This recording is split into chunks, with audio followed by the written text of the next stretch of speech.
We got the appraisal today on the 48 unit. Going out there, we also meeting some contractors out there for flooring, get more flooring bids, get cabinet bids, etc., etc. We got garage door bids. We're getting all of our bids lined up. We're 25 days out from closing, so that's exciting. We've been having acquisition calls every single day with our acquisition team, every single week with our acquisition team to make sure we're all on the same page. We have a long list of due diligence, and we're making sure that we get everything checked off. Kind of how we do it is we go through that checklist, and there's 4 of us that are kind of on the acquisitions team, and each of us are responsible for duties, and then we come together each week, discuss what we got, what we don't have, what we need to get yet. We make sure we compile everything that we still need and send one concise email out to the seller saying, hey, we still need these items, versus having 10 million emails, which happened on the last deal. We had 10 million emails from everybody going all over the place. So we trying to condense it, streamline the communication a little bit to stay more organized and just more efficient. We're learning because this is only our second deal with the full acquisition team kind of on board. Prior to that, it was pretty much all me and our controller, pretty much doing everything all the way from the very beginning through closing.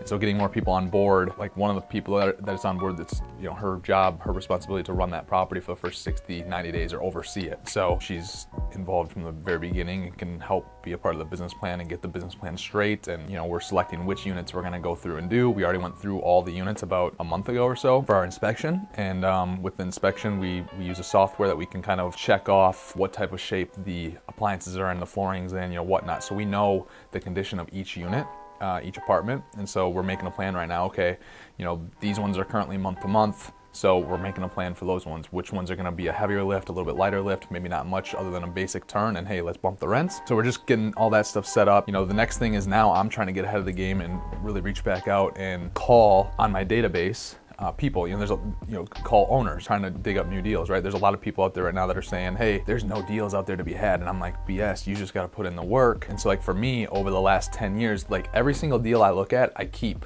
the information on. Every single deal that I call on, even the deals I've been calling on since 2010, 11, 12, 13, they're still in my database today in my computer, and I go through and I call. And so yesterday, picked up the phone, I'm like, I'm gonna make at least, I had a window of time, and I knew I was gonna have this window of time because there was 2 appointments that got canceled. In that window of time, I'm like, I'm gonna at least make 15 calls. And so made 15 calls, and it's like, oh, all of a sudden dug up potentially 1,200 more units. Now, are all those gonna pan out and go all the way through? No. But of the 15, I talked to 3 people. Of those 3 people that picked up the phone, I'd been calling them for years. No answer, no answer, no answer. And I would leave messages and I would leave emails, no answer. And then finally, there's another guy that I got a hold of a couple days ago, and how I do it, right, is I'll drive or I'll use Google Maps. I'll pick out the areas I want to be in, right?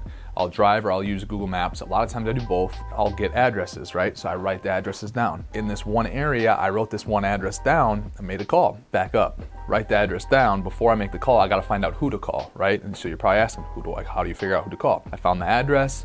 When you look up the address, you can find the tax parcel, right? You can find the tax information on it. You can find the parcel information. With that tax bill and the tax information, the parcel information, you're gonna find who owns it. A lot of times it's in an LLC. So what I did was I ended up finding the LLC. Then online, I went to the state of Wisconsin website. I can find out who the registered agent is of that LLC, right? It's a person. I find the person's name. I go to whitepages.com. I have a subscription there, right? I type in that person to find phone number. Well, I called this person. He said, yeah, actually, he was an older gentleman, and on White Pages it said he was like 75, 78, 82, something like that, older. I just said, hey, I'm looking, I currently own and operate 1,000 apartments in South Central, Southeastern Wisconsin. I see that you have some apartments between now and the next 5 years. Are you looking to potentially sell? And the guy said, well, I just handed them down. We just refinanced, and I just handed them down to my son, right? And so like most people right there, number one, most people aren't going to go that far to find out who owns that property, to find the registered agent, to make the phone call, right? To get a White Pages subscription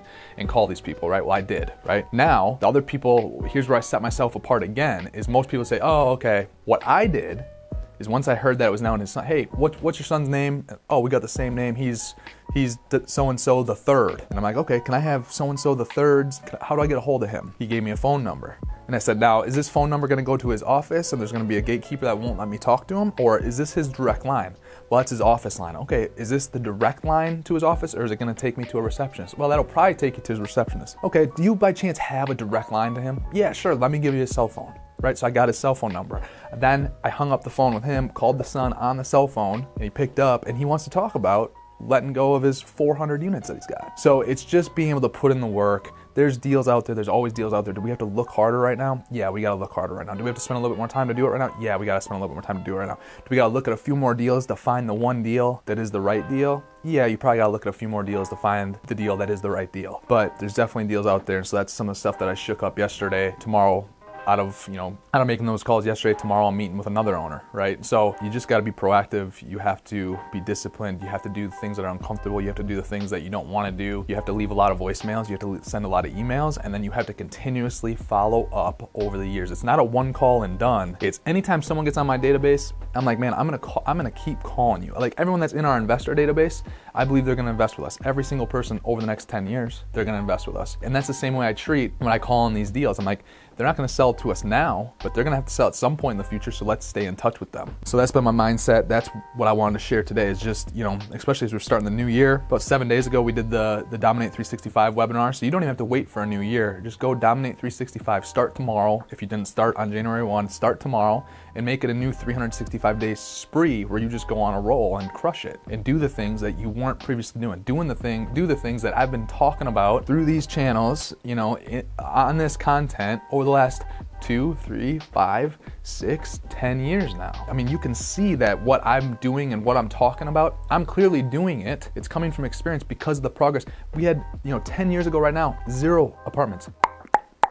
0 apartments, and we're sitting at just shy of 1,000 right now. Hopefully by the end of this year we'll be at 3,000 total. But it's just a consistent effort. You can find out what to do. This is not rocket science. I truly believe anyone can do this. It's not a God-given talent. Everything's kind of God-given, right? But LeBron James, right? That's straight up, that's a talent that, as long as you want this, you can go do this, what I'm doing. Not everybody can go be LeBron. Everybody can go do and be Justin Spalding and do the things that I'm doing, no doubt about it. If you put in the work, are willing to learn, get uncomfortable, and put in the time day after day, week after week, month after month, year after year. Got that, Maudine? Maudine said, no, I just woke up like this, man, and made me think of the Beyonce song. So I'm like, Maudine, I woke up like this. Have you ever heard this song? He's like, no. So obviously we gotta share it. Now Maudine knows. Now Maudine knows. Maudine, you woke up like this. Get out.